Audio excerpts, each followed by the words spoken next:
Talk about a whirlwind. A week ago today, I'm sitting in court having a judge and the prosecutors call me a criminal that deserved, like multi years in jail, hiding behind my current employees, to, you know, now being 48 hours after having shook hands and hugged the Attorney General of the United States in her office in Washington, D.C. So it's pretty crazy. Comeback stories are something of a theme since the second Trump administration took office. Yeah. So, coming up, our conversation with Dr. Kirk Moore, where he explains why he chose to take the actions he did during the pandemic, to offer patients the opportunity to be served in the way that they felt based upon their informed consent was the best course of action in order to ensure their own well-being, even though it went counter to the public health establishment. But before we get to that, here's some breaking news. Guilty on both charges. there you go. There you go. That's breaking news regarding Minnesota State Senator Nicole Mitchell and her burglary trial. And, I hate to say I told you so. Actually, I really enjoy saying I told you so. Of course, absolutely insane that there was any question about that whatsoever. And it really puts the Democrats in the Minnesota Senate in a very bad light. The fact that they stood by her for over a year and there were all these delays to justice in order to retain their one-member majority in the Senate, when they could have just negotiated with Republicans for the last couple of weeks of the 2024 legislative session and been just fine. Like, the sky would not have fallen. They could have had a special election. They would have had that seat filled before this year, and we wouldn't be talking about this. But they chose the path of power. They chose to keep the one ring rather than cast it into the fire of Mount Doom. And now they're going to have to live with that. They're going to have to live with the consequences of having chosen that course. And we are certainly not going to let them forget it. At least I for one, won't. And I don't think you will either, Shane. 4, 3, 2. Closing argument with Walter Hudson. I'd like to thank Shane for being the one who connected us and for keeping me abreast of your story. And I'd just like to give our viewers the opportunity to hear directly from you. So for those who don't know, can you walk us through, Dr. Kirk Moore, the events that led to the allegations against you? Specifically, what motivated you to offer alternatives to the COVID-19 vaccine for your patients during the height of the pandemic? Well, what motivated me was my patients asking for it. I didn't reach out. I didn't look for it. I wasn't advertising it. It's not like something where I just said, "Hey, look, I'm going to give out fake COVID cards and fake vaccines to people just for the sake of doing it." I was treating COVID patients, and then the next step towards, in this treatment, I talk about this, all the time, that there are three things. One was, there is no treatment for COVID, which I knew was a lie right from the get-go. And I started looking for alternatives and found Vladimir Zelenko and FLCCC, and found Pierre Corey and Peter McCullough online, read a bunch of articles. So I knew that there was a treatment, knew that hydroxychloroquine was out there. I later found out that, that Anthony Fauci actually wrote an article in the 2000s about, the use of hydroxychloroquine and chloroquine products in treating SARS. So, and we knew that this was, another quote unquote SARS virus. So why wouldn't this work? I knew from, Vladimir Zelenko, I think he said that he had taken care of 800 patients at that point. And only one had died, and the only reason that person had died is because they came to him too late. So, I knew there was treatment. And so that was the first red flag. The second thing that I saw happening was that every country in the world was doing the exact same thing. And when we a lot of times can't even agree what's north or what's south, or or obviously we can't agree on who to lead our country and who we're going to vote for, or what the right policies are, where to buy your water, anything. There's nothing that you just get this massive agreement on, and yet every country in the world was doing the exact same thing. Everybody was telling people that you don't have a treatment. Everybody was telling them that you have to wear a mask. Everybody's telling them that you got to shut down. Everybody's telling them they got to close your office. I mean, all of this stuff. And then, so that to me just kind of was like, and it doesn't make any sense. Candace Owens says, hey, when everybody's on the same page about something, then you know that you're on the wrong page. Or something to that effect. So that was the second thing. And then the third one, which was kind of like the straw that broke the camel's back, I guess, to some degree, is that everybody in this world, all 8.3 billion people, need a shot in their arm before we're going to get back to normal. And you add those three things together, that's not going to happen. I'm not going to contribute to that. And so I just, carried on treating patients for COVID, taking care of my patients, doing everything that I could. And then it became a request. Hey, Dr. Moore, what can we do? These people are requiring my kids that need vaccines to go back to school, to go to college. They're going to do this for my job. I can't travel. I can't go anywhere. I can't, I can't make a living for my families. And so the only thing I could think of was, let me open up a vaccine clinic and let me tell people that, or show people that they can actually have a life without a COVID shot, and still live and still carry on.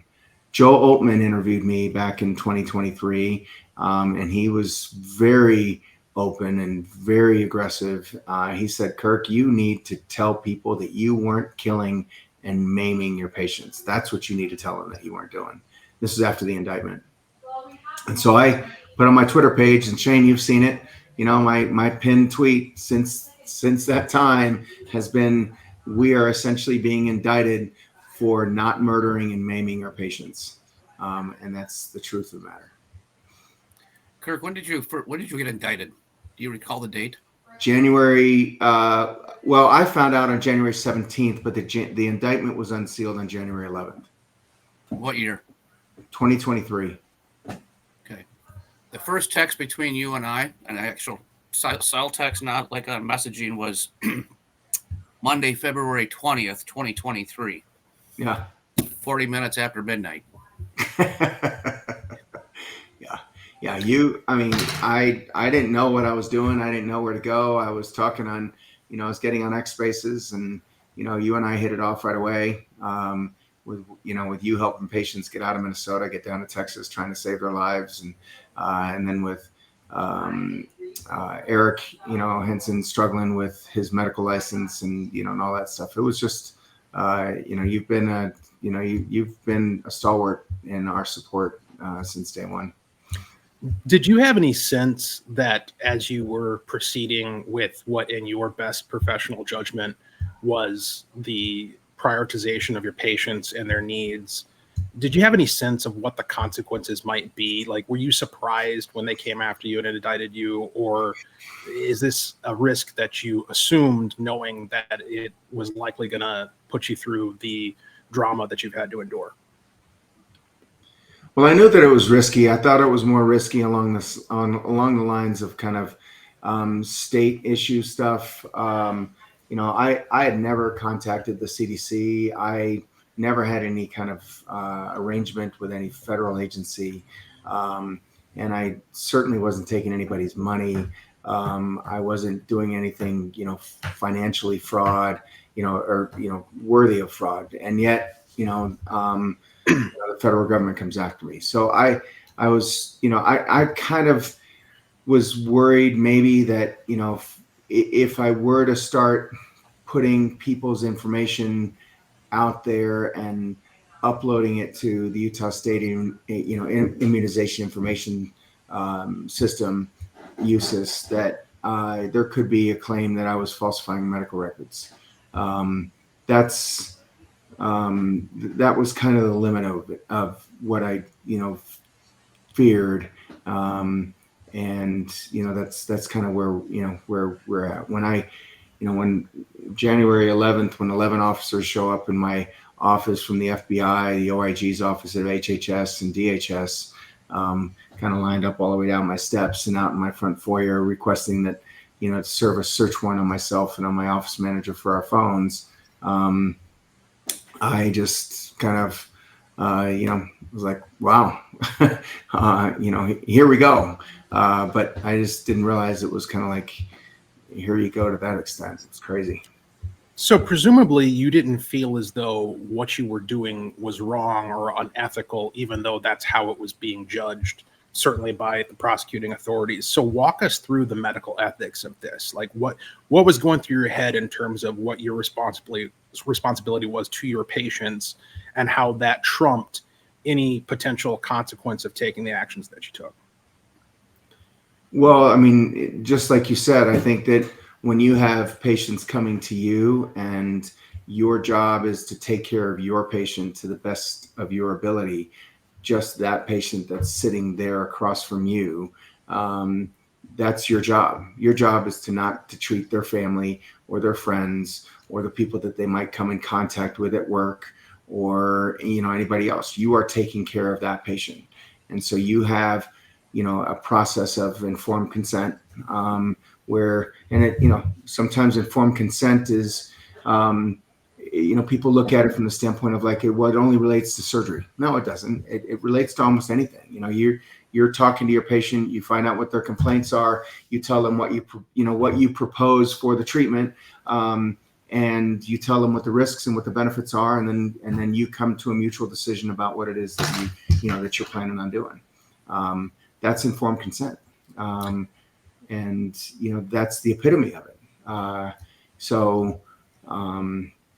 That was my first goal. The second goal was, which is what everybody says that the first goal of physicians should be is, first do no harm.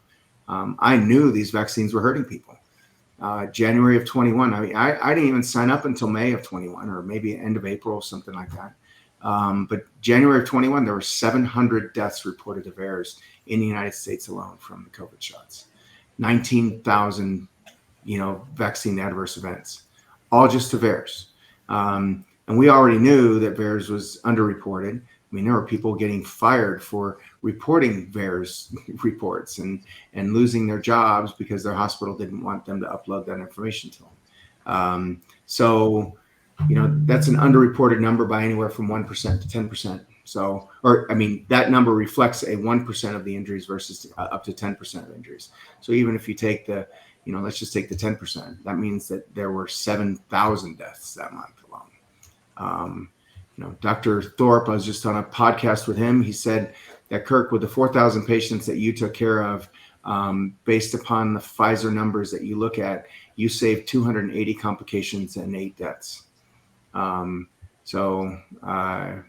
Hindsight being 2020, I have no regrets about what I did, and I didn't have any regrets back then either. So you made mention of the magic phrase, and I admit, I confess to trying to fish it out of you, and I'm glad you finally dropped it. And that phrase is informed consent. As a physician, talk a little bit about that ethical principle in medicine, because this is something that prior to the pandemic, I don't think was controversial at all and was widely accepted as something that, of course, the patient should be able to consent to any treatment that is given them. I mean, the limit of my medical training was at one point I was certified as an EMT, which is probably like the lowest level of being involved in the medical field. But you're still consenting people, right? You have to put somebody on a stretcher. You got to ask them if it's okay. Correct. Right. So. Yeah. So talk a little bit about that principle and how, like, the history of it and where it has stood in the history of medicine, and if indeed my perception that this is a sharp deviation from that ethical principle being applied in medicine occurred during the pandemic. Well, it's an inviolable part of medicine. I mean, it's been there since day one. Okay. I mean, you can't treat somebody against their will, or you shouldn't be treating somebody if you don't know exactly what those risks are. I can't consent you on taking out your gallbladder, although I probably could have 25, 30 years ago, but because I don't know enough about the treatment of taking out your gallbladder. Okay. So, you as the informed person are responsible, as the expert in the field, are responsible for telling your patients what the possibilities, what the risks are. Okay. This is what I plan on doing. Okay. I'm going to put a needle in your arm. This is what the product is. This is what the studies show. This is what the risks are. This is what the complications could be. This is the percentages. And this is what could happen to you. And you make a judgment call too. I mean, you as the physician or as the expert in that conversation are expected to make a judgment call to your patient, and say, hey, based upon this data that's over here, and based upon the information that I currently have, based upon your history and how it applies within that spectrum of data, this is what I think we should do. Not everybody's going to agree with you. But that whole concept was just tossed out the window. It was a foreign. I mean, you can't. There's no way anybody can give you informed consent when a product arrives at your door and the package insert says that these pages are intentionally left blank. You don't have a chemical structure. You don't have any results. You don't have any. You don't have what the short-term data, long-term data is, what the teratogenetic studies are, what the mutagenic studies are, what it's going to do to your fertility, how does it affect your kidneys. You don't have anything. The study was X number of days long. This is who we studied. This is what we did. These are the risks. This is the list of complications that could happen. None of that stuff. Nothing. There was the sheet was, said intentionally left blank on the front and back of it. And it said that for years. So how how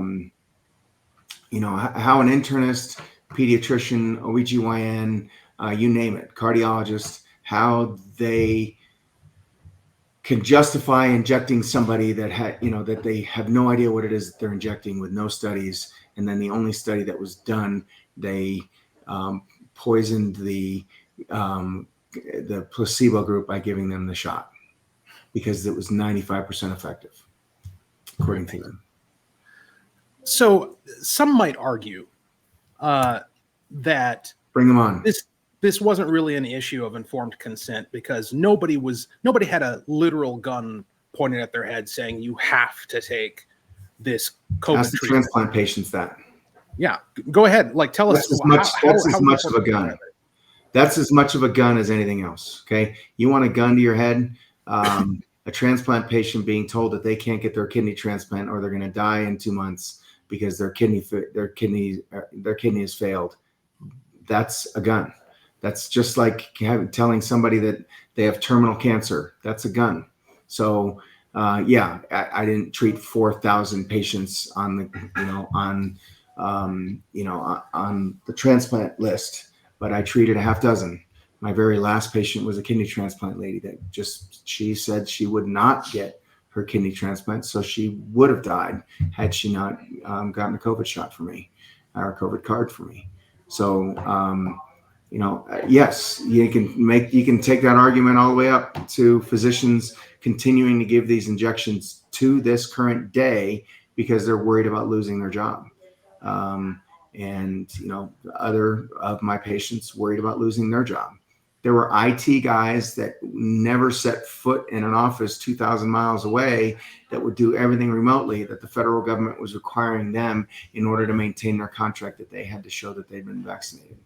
So here's, the irony out of all of this is that it was all for a vaccine passport.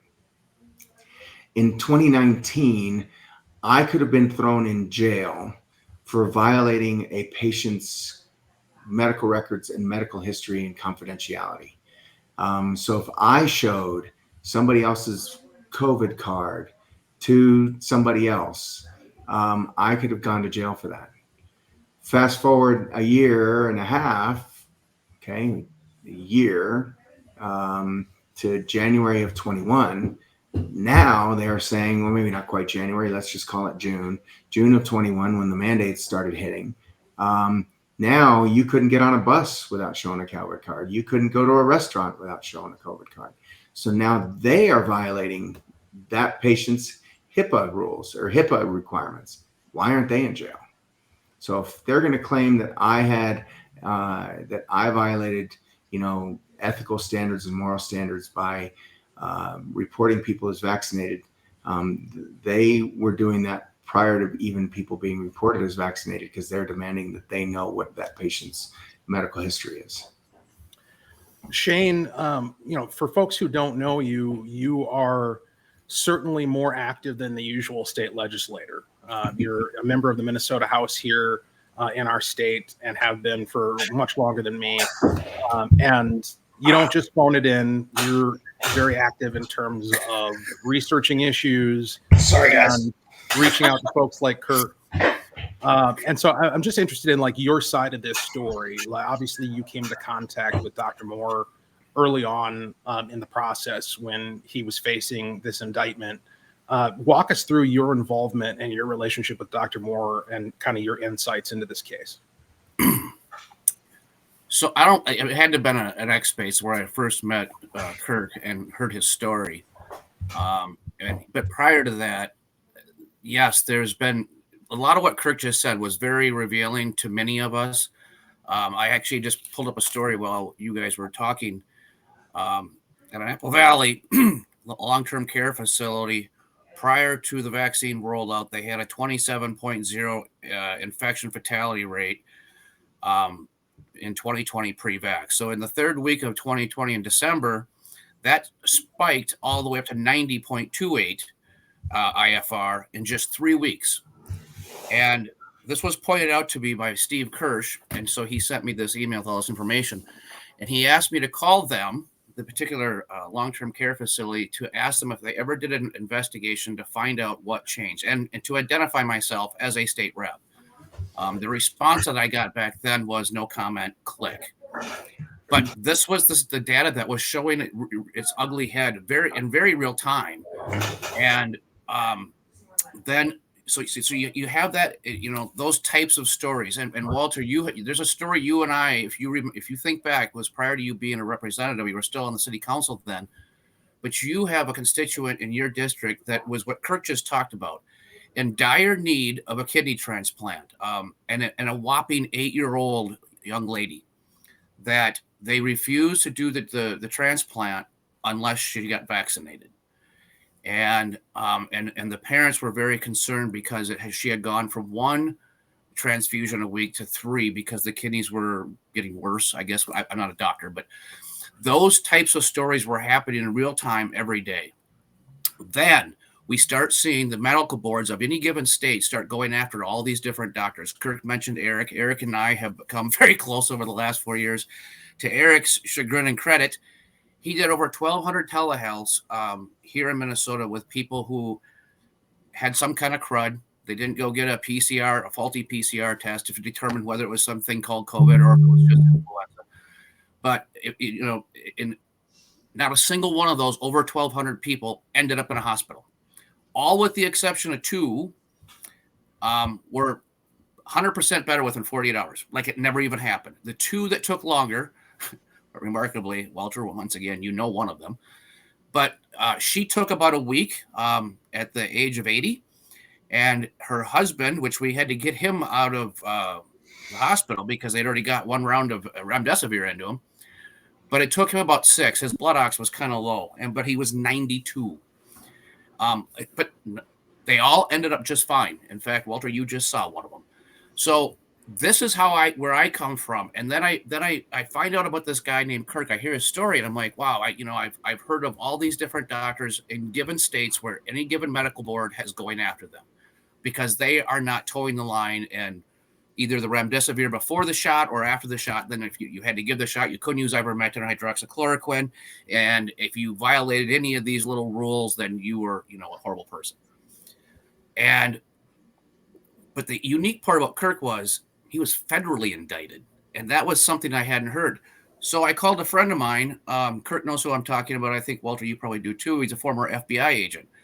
And I asked him, from his perspective of a federal investigator, if that case was handed to you, what would you do? And his comment to me was, show me who was harmed. He said, I would close the case. I would look at it and go, there's nobody's been harmed here. And I don't think, I'm sure Kirk knows many of these people that allegedly gave saline to. To your knowledge, Kirk, did any of these people end up terribly ill? No. In other words, there was no harm, and there were no victims. So exactly. fraud requires harm, and in that sense, either financial harm or physical harm, could be considered. But yeah, there were no victims in all of this. Walter, hold on a minute. Yesterday I sent you a link. I don't know if you caught that. I texted it to you. To me? No, to Walter. So The irony of this is, as Kirk's story if you could look for that link, maybe you can bring that up. You're techie or nine. Kirk, I want to go to last year post-election. So you're pending trial. You're out on, I presume, bail or bond or something, right? And your trial, which just started a week ago Monday. But did you get thrown in jail suddenly after the election? And for how long? So so the day after the election, two marshals showed up in my office in this door right here that you can see right behind me, and handcuffs in hand, and put me in handcuffs, walked me out the door, and took me to jail. I found out.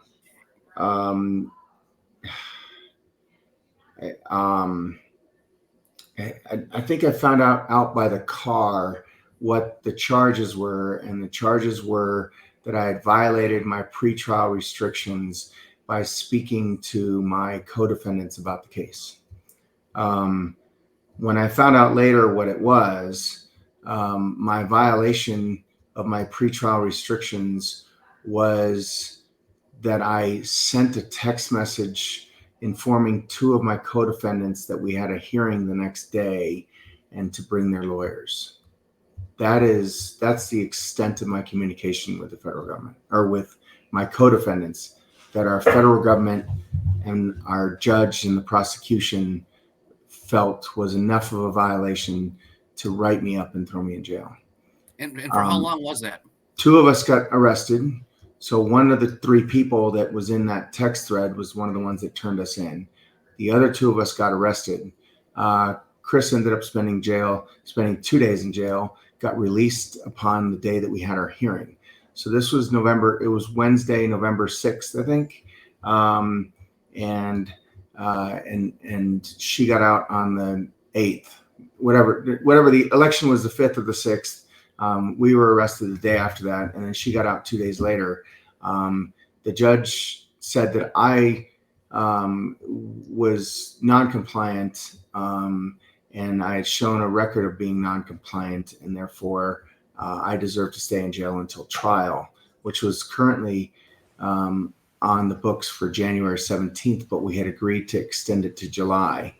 So when the prosecution found that out, they said, we're not ready to proceed to trial in January. We need the defense, us, to file that motion that we agreed on so that I would stay in jail until my trial date started on July 7th.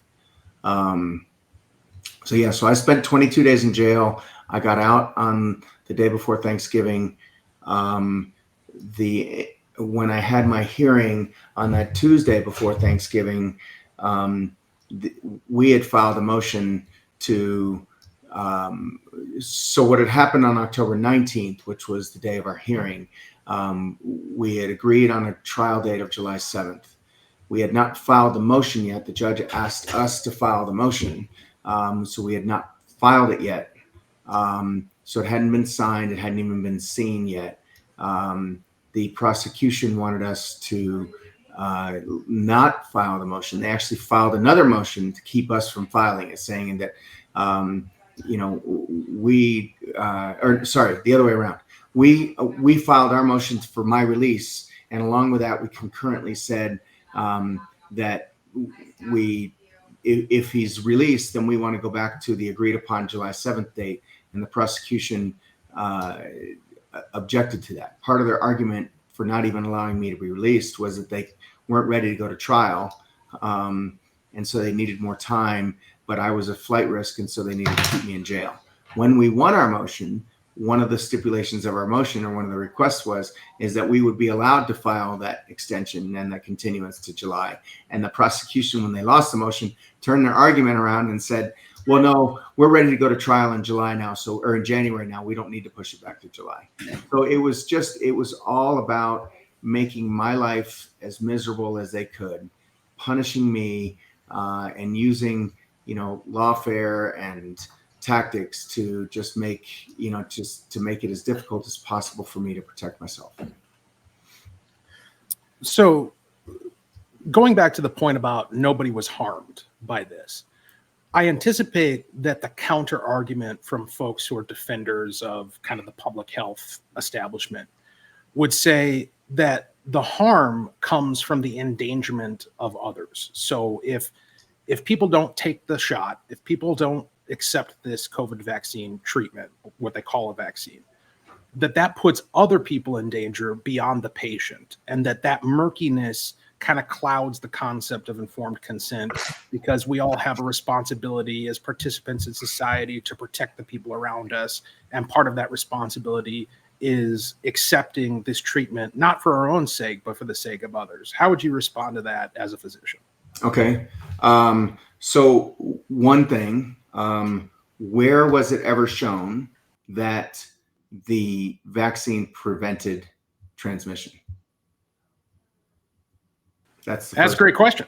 Okay. It never was.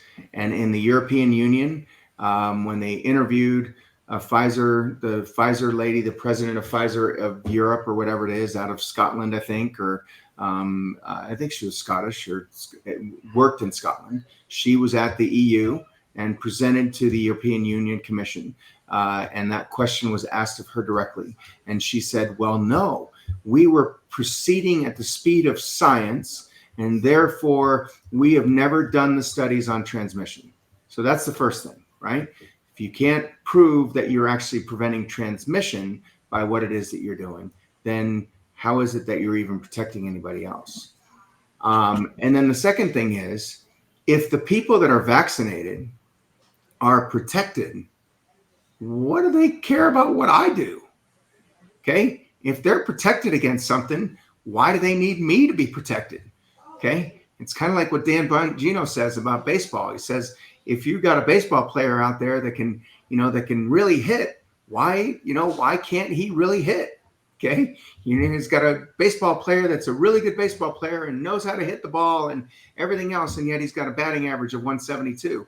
Well, if he's such a great batter, why isn't he not hitting? So, it's been a fallacy of the whole vaccine community since the beginning of time, that you are vaccinating yourself to protect yourself from getting this illness, and you're vaccinating yourself to protect other people because you're not going to be able to transmit it. This was a non-sterilizing vaccine. If it's even called a vaccine, it's not a vaccine, but it was a non-sterilizing therapeutic intervention, meaning that it was doing absolutely nothing from preventing you from getting the disease or from preventing anybody else from getting the disease. So no, you're not putting anybody else at risk by not vaccinating yourself or by not vaccinating your patients. As a layman, I found a certain dissonance in the claim that we need to accept this treatment in order to protect others, while at the same time it seemed like there was an institutional rejection of the concept of herd immunity, which again, kind of like when we talked earlier about consent, informed consent, the concept of herd immunity was a universally accepted medical concept until 2020, it seems, and then all of a sudden became controversial. How do you contend with that? Or what were your observations? They kept changing the number. Well, we need 70%. No, we need 80%. No, it's about more like 85. No, you know what? We really need 95 or better in order to get herd immunity. Again, it's nobody's ever proven any of that. It's been an axiom and a moniker of the vaccine community since the late 1700s when they started with with the smallpox vaccine, and it's just persisted until now. I mean, that's when the safe and effective term also came about. And with Dr. Jenner in the late 1700s, early 1800s over smallpox, safe and effective. So first polio vaccine, Alton Ochsner in front of the medical staff at LSU in order to prove the safety of the polio vaccine, injected his 2 grandkids. I think a boy and a girl. And 7 days later, his boy was dead, his grandson was dead, and his girl had polio. So, there's your safe and effective narrative. I'm sure that medical staff at that time, there was no internet, there's no telephones or very few telephones. It's just radio communication and newspapers. I'm sure that was never published. And so most of the people that sat there in that auditorium probably didn't know that even happened. Bernice Eddy was the first physician at the CDC or NIH, or that would have been right about the time that the CDC was established in the 1940s. She was the first doc to be completely and totally canceled because she found SV40 in the polio vaccine. And she presented it at a conference, and she shows up back at her office, and she's shut out, stuff kicked out of the door, and in a sense never to be heard of again. So it's a time tested way that they've had to marginalize and censor the opposing views when it comes to kind of vaccine ideology.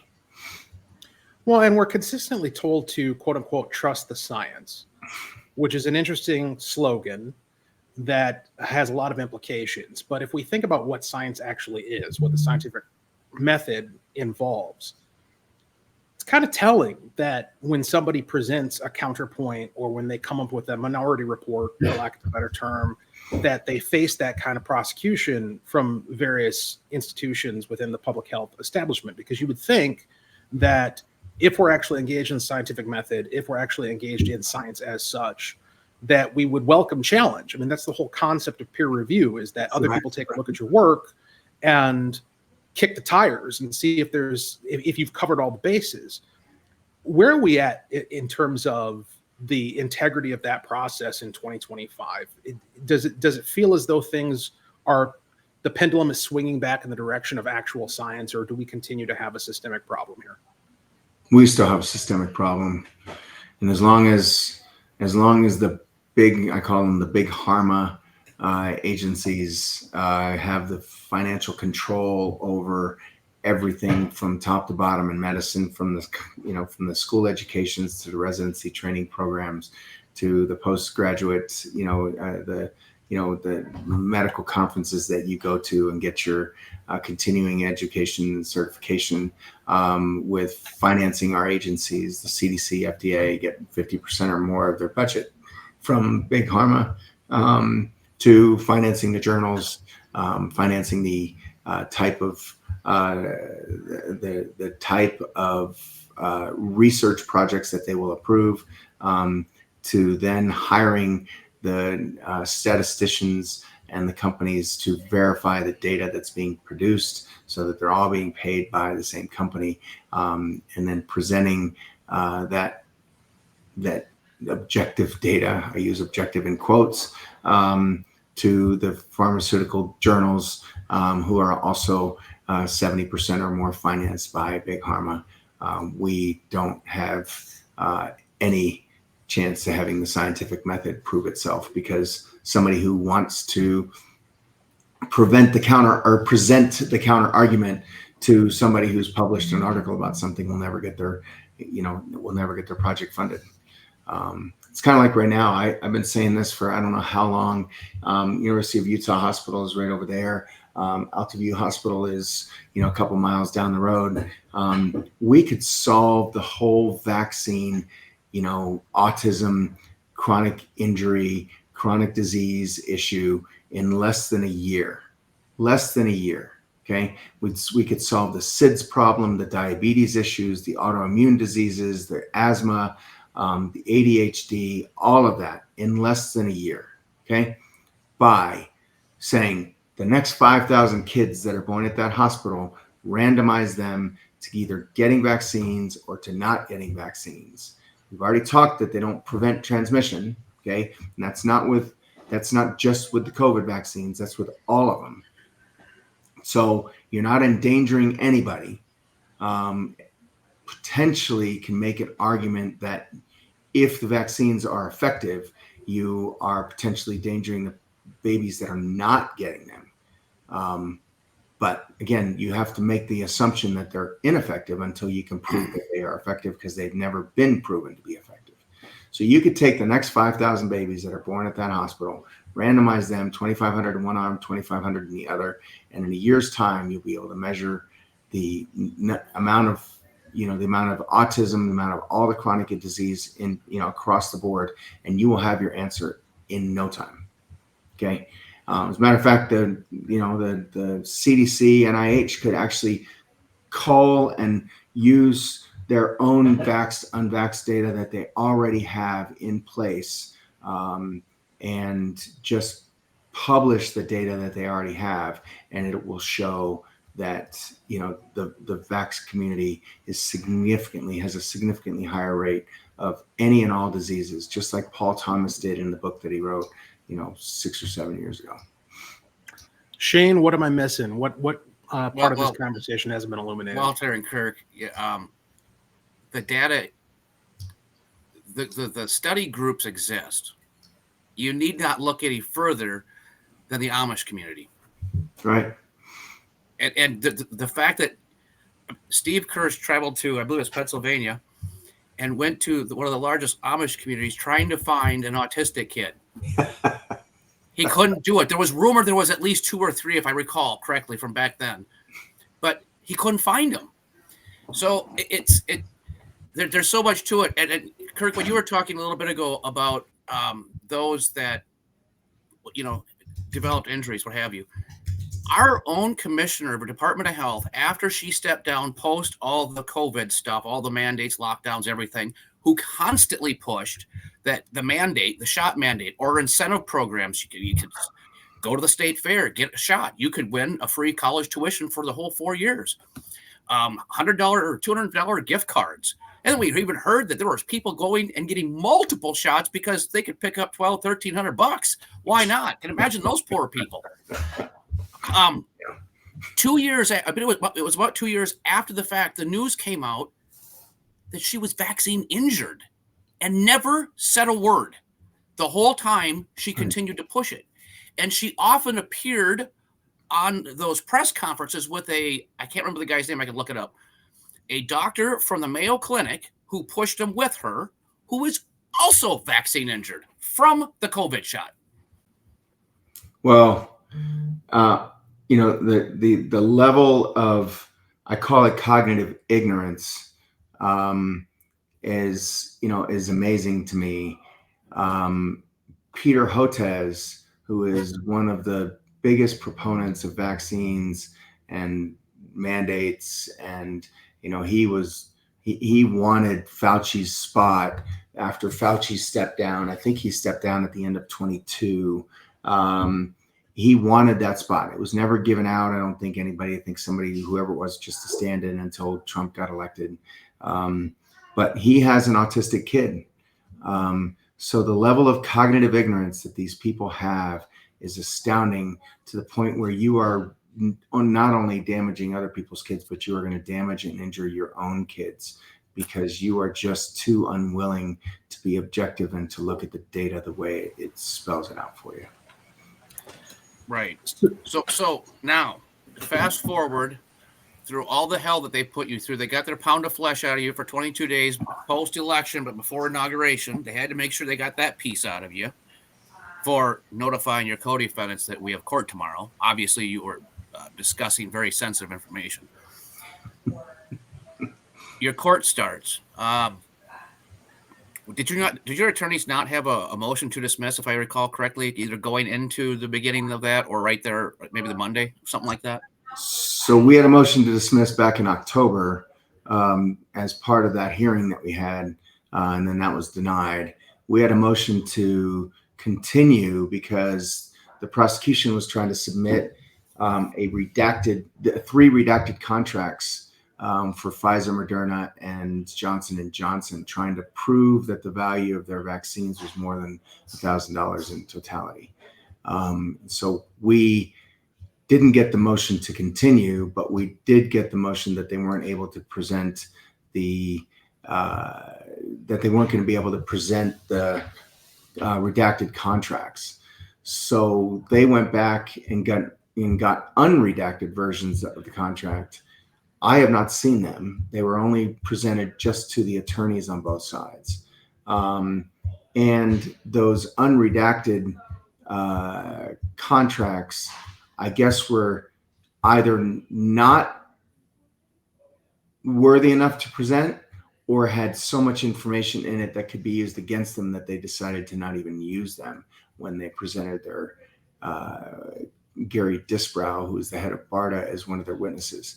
They had him up on the stand and never gave him any documents to look at or to present or to have as exhibits in trial that the jury would be able to look at. So that should tell you something about the level of, you mentioned Steve Kirsch earlier.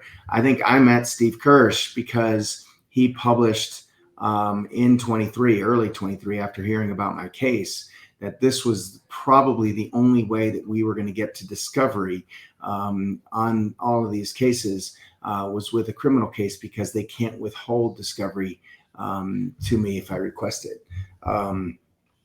So they, even though we never got to that point because they didn't allow me to present data of the vaccine injured or the efficacy of the vaccine, they still weren't able to present this contract because I think it would have hurt them more in the eyes of the jury and what it was that they were trying to do than what it could possibly benefit them. So they decided to not even present those contracts. And that was a not that anybody was wishing you any more hell to go through, but the only upshot to it was the potential of discovery. Right. To us, I wanted to see those contracts, but they wouldn't show them to me. And they weren't going to show them to the jury because I think that they were so damaging as to the amount of fraud and the amount of deceit. In addition to that, there were no dates attached. I'm presuming that the original dates of the original contract predated 2020. Jim Thorpe has proven that many of the state agencies at Texas and Florida, for example, state health agencies started receiving money back in August of 2019, and it was a 7-year contract. Florida received $1.8 billion, and Texas received like $2.2 billion, all related to COVID and the launching of countermeasures. So how is it that they knew that this was going to happen in 2019? So I'm speculating here, but I think that that's the reason why they didn't want to submit those contracts. Walter, I have a question. Did you find that link that I sent you? No. If you sent it via text, for whatever reason, we got technical issues where you and I can't text right now. I'm still trying to figure that out. So it's yeah, Walter got a new phone. That was just kind of funny that he can't text me right now. Let me see if I can just pull this up. Maybe the it's system not doesn't want us interacting.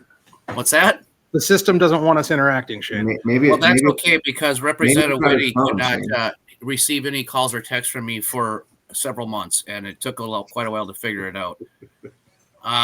But so Kirk's son, I believe, if I'm not mistaken, Kirk, so your court started on Monday. Tuesday, through the inner workings of social media, those that follow the medical freedom movement, the news came out. There was news that came out about Attorney General Bondi's association with Pfizer have once represented them in between being the AG for Florida versus now for the U.S. And so that kind of like made some of us go, that's not a great look. Now, nevertheless, I believe it was on Thursday, your son gave one of the most incredible, passionate speeches on the steps of that courthouse. And a 17-year-old young man, I got to give you credit. You've raised a hell of a young man, but that speech is so moving. I don't know, maybe you can Google it, Walter. It's Kirk Moore's son speech. His courtroom steps. It's on X. There were 2 speeches, one on Monday and one on Friday. And Ed Zoll from Died Suddenly posted those. And I could probably find them and send it over. But yeah, Mike, that one speech that Michael made, I'd have to look and see, but I'm pretty sure that the one that he did on Monday, is over 1 million views, and the one that he had on Friday was 1.7 million views. So here's this one, 1.5 million on the one that he did on Friday. You want me to send that to you? I'll send it to you. I'll send it to you as long as you don't play it. Okay. Because I can't listen to it or watch it without crying. Okay. All right. That's fair. But maybe we'll cut you loose and then we'll go on for another 5 minutes and then we'll play it. Okay. But this is a young man who is incredibly proud of his father. This guy has been put through absolute hell. And, some people think, well, Walter, you kind of see it in our Capitol complex. There are people think that I'm flipping nuts because they think I'm anti-vax to the end of the world. But as Kirk has pointed out, I was never anti-vax. But the more you learn about it, the more crazy it gets. And the autism thing. I mean, I remember back in 2012, 2014, this became more and more people are talking about it. And then one of our former senators, who's I'm sure Kirk's heard of, Dr. Jensen, Scott Jensen, he came into the Senate being very for governor again. What's that? Yeah, he's running for governor again. Yeah, he did announce that. He told me that on the phone a couple months ago. But he came into the Senate very, very pro-vax. And about 2 years into his 4-year term, from all the people showing him all the evidence on the anti-vax side, he really did a lot of research and digging and started questioning a lot of things, to his credit. I mean, he came from that medical background where you're constantly being told everything we tell you is perfect. Big Pharma knows best. You have to do this. This is how we're going to save lives, blah, blah, blah. And he started really questioning. When I watched him question it, and him having the medical background back then, and I wasn't in the legislature at that point, I started digging even more into it. I mean, it kind of gave me the catalyst because he pushed back on it really hard early on. And it's just a fascinating journey between all of it. Kirk, I am the best text I got was Saturday morning. Mary Bowden sends me this text, not public. All charges are going to be dropped. That's all it said. Something like that. I'm paraphrasing a little bit, but it didn't say who or what. So I simply responded with Kirk Moore, ? To which she said, yes. And I literally was riding this high all day long. So wait a minute, who did you send that message to? Mary Telly Bowden texted me that your charges. She had heard your charges were going to be dropped. Right. So then, a couple hours into it, all of a sudden it hit me based on a local case that happened here a couple years ago. Was this with prejudice, or do we still need a pardon? Holy crap! So that's when she was texting. We were on the phone together. She texted somebody and said, "I'm hearing it's with prejudice." I texted you. It was with prejudice. You said yes. We confirmed it. All right, we'll leave Trump alone. Right. Because we were pushing. I was pushing Thorpe to get into Bobby's ear. I was pushing. I texted Walter and I's congressperson. I mean, everywhere. By the way, our congressperson, I want the public to hear this. His response when I texted him on Saturday saying thank you, I don't know what you did or didn't do, nor do I care. Just thank you. He responded with, MTG deserves all the credit. Thank you for bringing me into the know. Something to that effect. So he's giving MTG all the credit. She was the pit bull that was fighting like hell for you throughout the complex of the Washington, D.C., making this argument. Said the same thing. So when they called me on Monday to set up a visit, they said they had to clear it with MTG to make sure that she was going to be there. So they gave her all the credit, both publicly here as well as in the phone call with me. So, and I will tell you, regardless of all of the publicity or bad publicity or whatever was going on, the meeting that I had on Wednesday with General Bondi, with MTG, Senator Mike Lee, was one of the more, I don't interact with people at that level at all. Okay. I know some of my state reps. I've met other people in the past. I've never been in a private meeting. I've never been to the Department of Justice. But when I walked in there, everybody knew us. Everybody knew me. It was one of the warmest, what I felt most genuine receptions that I could have expected. So regardless of what people say about General Bondi or, whatever else is going on with Epstein and her Pfizer connections or non-connections or money that she's making, that was never part of our conversation. It was purely a human compassion discussion. And I take her and everybody at her word that, she felt that she, kind of had to do something because of the story and everything that was behind this. So we shook hands, we hugged. Again, I have nothing but positive things to say. Doesn't mean that, I agree with anything. Just like I said earlier, nobody agrees to, nobody's going to agree 100% on everything. Okay.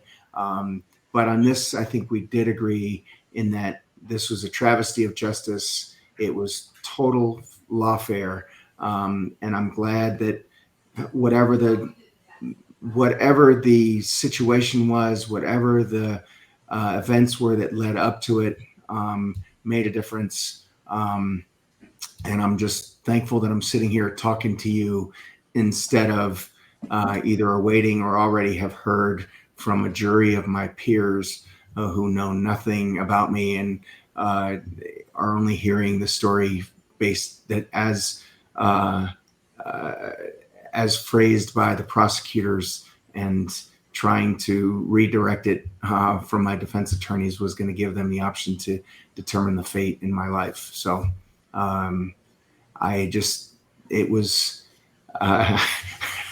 was told that I'm not allowed to say this term. It takes a village because it's a Hillary Clinton term that she uses a lot. I know it's not hers, but I guess she used it kind of, pretty famously. It does. It takes a community. It takes people coming together.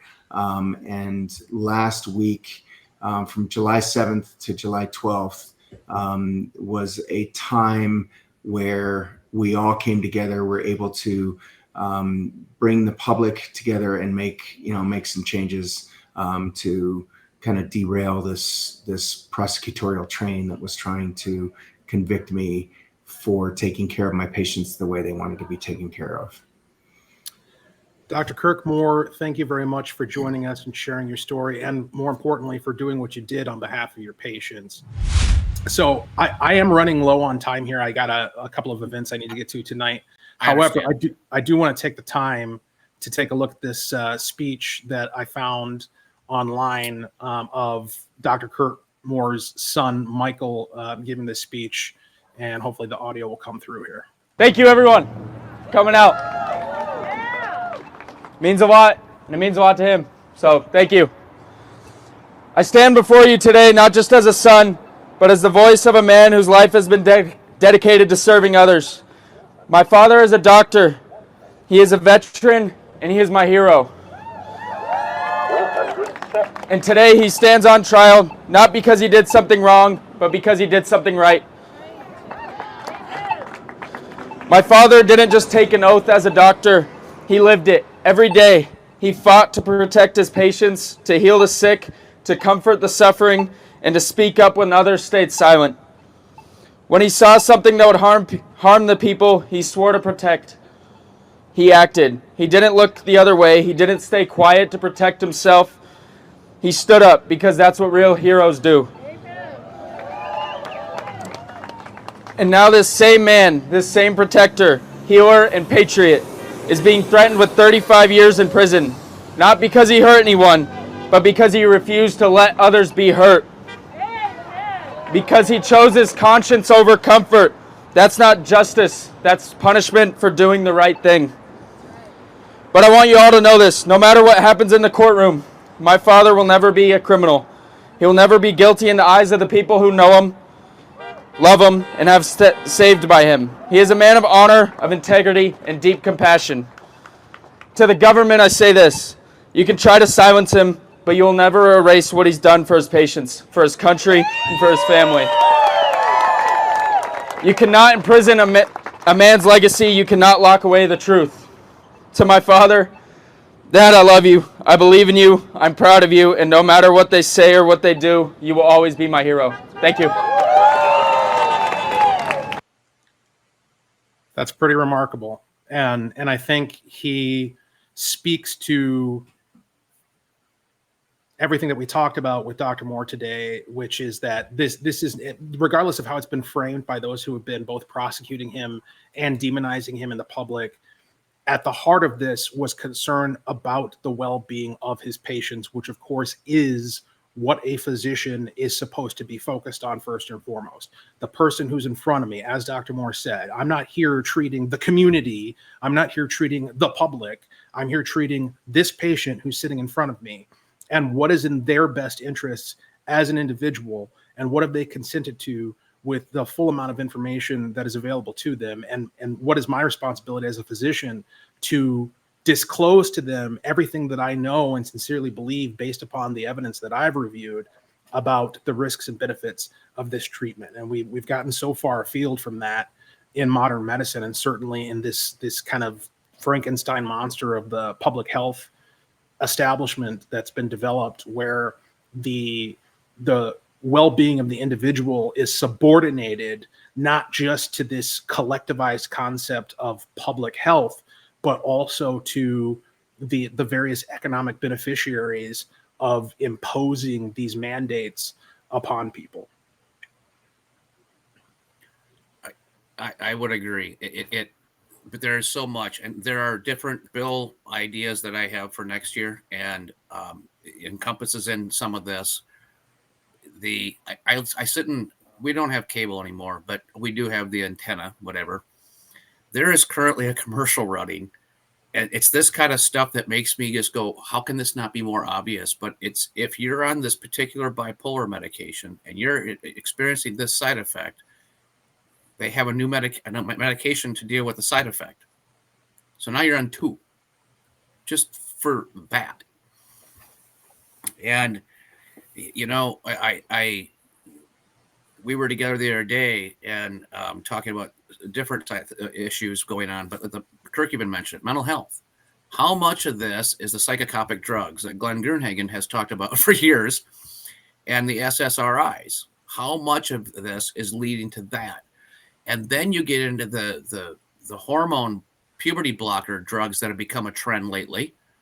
What is going to be the long-term effect of introducing the opposite hormone to what you were born as? So you're giving a female hormone to a male and a male hormone to a female based on a trend that has become popular. And I've asked people many times, and you know, Walter, you and I are getting, well, you're younger than I am, but we're getting up there a little bit. If you've ever watched a woman that went on hormone replacement therapy due to menopause, it is the roller coaster of hell on emotions. It takes the doctors a while to try to find the balance, right? Because everybody's different. Everybody's body's wired differently.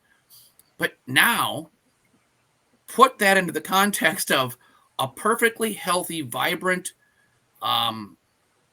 very strong hormone teenager, and then introduce the opposite. When we were growing up, how often did we hear that these guys who wanted to be mega bodybuilders and they would take steroids and it would create this insane temper and anger, yet we're justifying it now. I just find the whole thing crazy. But the commercials, I think, is a big part of it. And like I said, the media is not going to be happy about it. There's many, many reports showing it's about 70% of their revenue comes from big pharma. And that's probably a big amount of money.